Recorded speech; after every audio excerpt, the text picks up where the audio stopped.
দিয়ে কাটছি। বেশ জোরে শক্ত করে না ধরা, খুব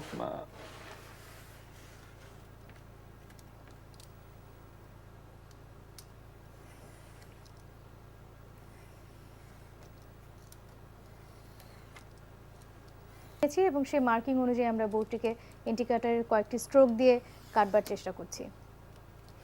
আমরা অবশ্যই একবারই কাটার চেষ্টা 6 ইঞ্চি হাইট রেখে আমরা 4.5 ইঞ্চি করে কেটে নিচ্ছি।